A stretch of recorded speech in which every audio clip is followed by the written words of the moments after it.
1920 में British general Scott और उनकी पत्नी आदिलाबाद जिले का दौरा करते हैं और एक गोंड आदिवासी लड़की मल्ली को जबरदस्ती दिल्ली में उनकी नौकरानी के रूप में ले जाते हैं। लड़की को छुड़ाने के लिए कोमाराम भीम अपने आदमियों के साथ दिल्ली आता है।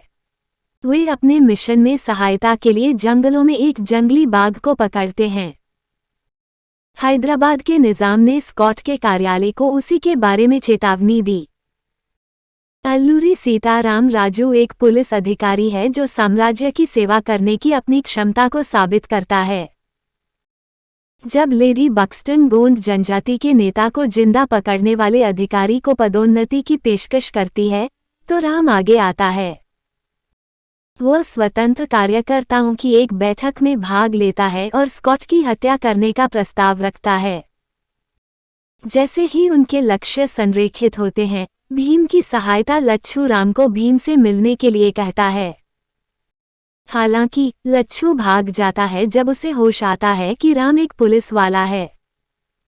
लच्छू भीम को इस बारे में बताता है जो उसे छिपने के लिए कहता है। राम और भीम गलती से मिल जाते हैं और एक लड़के को बचाने के लिए एक हो जाते हैं। भीम खुद को अख्तर नाम के एक मुस्लिम के रूप में पेश करता है जबकि राम एक अधिकारी की पहचान छुपाता है। वे सबसे अच्छे दोस्त बन जाते हैं। भीम स्कॉट की भतीजी जेनिफर से मिलता है जब वे महल में घुसने की कोशिश कर रहे होते हैं। राम भीम को उसके करीब आने में मदद करता है। जेनिफर भीम को एक पार्टी में आमंत्रित करती है जिसमें दोनों शामिल होते हैं। उनके नृत्य से प्रभावित होकर जेनिफर ने भीम को महल में आमंत्रित किया। भीम चुपचाप मल्ली से मिलता है, उसे बचाने का आश्वासन देता है। राम लच्छू को उनके नेता के बारे में पूछने के लिए पकड़ते हैं लेकिन व्यर्थ। लच्छू एक आम करत पकड़ लेता है और उसे राम पर फेंक देता है जो उसे काट लेता है। लच्छू ने राम को चेतावनी दी कि यह बिना जहर के 1 घंटे के भीतर उसे मार सकता है, जिसे केवल गोंड लोग ही जानते हैं। राम भीम के पास अपना रास्ता खोजता है जो उसे बचाता है। भीम ने अपने मिशन के बारे में बताकर राम को कबूल किया। भीम और उसके आदमी जंगली जानवरों से भरे एक ट्रक के साथ महल में घुस जाते हैं। भीम ने उन्हें ब्रिटिश सैनिकों पर छोड़ दिया। हालांकि राम एक पुलिस अधिकारी के रूप में उसे रोकता है। भीम उसे गिरफ्तार न करने की विनती करता है लेकिन राम नहीं हिलता। क्रोधित होकर भीम राम से लड़ता है और महल की दीवारों पर चढ़ जाता है। राम उसे रोकता है जबकि जनरल स्कॉट ने मल्ली को बिंदु रिक्त स्थान पर पकड़ रखा है। भीम के पास कोई विकल्प नहीं होने के कारण आत्मसमर्पण कर देता है। भीम को सार्वजनिक निष्पादन के माध्यम से मौत की सजा सुनाई जाती है। घुटने टेकने पर स्कॉट दया की पेशकश करता है लेकिन राम द्वारा कोड़े मारने के बावजूद भीम मना कर देता है। वो एक गीत गाता है जो जनता को विद्रोह के लिए प्रेरित करता है। भीम को अधिकारियों द्वारा ले जाया जाता है।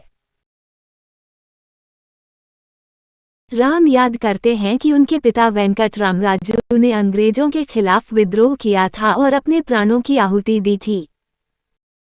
वेंकटराम से एक वादा लेता है कि वह विद्रोह में भाग लेने वाले प्रत्येक व्यक्ति को एक हथियार देगा। वेंकट के मित्र वेंकटेश्वरुलु ने राम को सूचित किया कि उनका वादा पूरा होने जा रहा है क्योंकि उन्हें हथियारों के शिपमेंट के प्रभारी के रूप में नियुक्त किया गया है। हालांकि राम भीम और लड़की को बचाने को अपनी प्राथमिकता के रूप में रखता है। वह अपनी योजना के तहत स्कॉट से भीम को सरहद पर मारने का अनुरोध करता है। हालांकि स्कॉट चाल को पहचानता है और उसे घायल कर देता है। भीम खुद को मुक्त करता है और पहरेदारों से लड़ता है। राम ने मल्ली को बचाने के लिए एक अंग्रेज को उसके सिर पर गोली मार दी। इसे एक हमले के रूप में गलत समझते हुए भीम ने राम की पिटाई की और मल्ली के साथ भाग गया। भीम और उसके आदमी हाथरस में छिप जाते हैं लेकिन ब्रिटिश अधिकारी वहां पहुंच जाते हैं।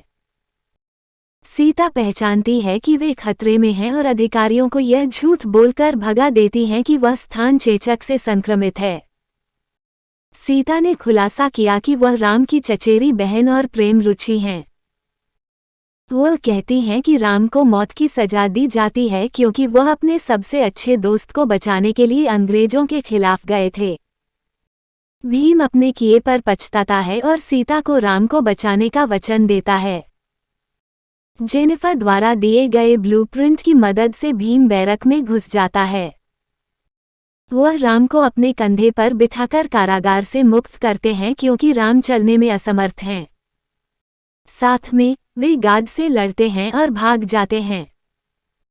भीम राम का इलाज करता है, लेकिन जंगल में सैनिक उन पर हमला कर देते हैं। राम भगवान राम के एक मंदिर से धनुष और बाण लेते हैं और प्रतिशोध लेते हैं।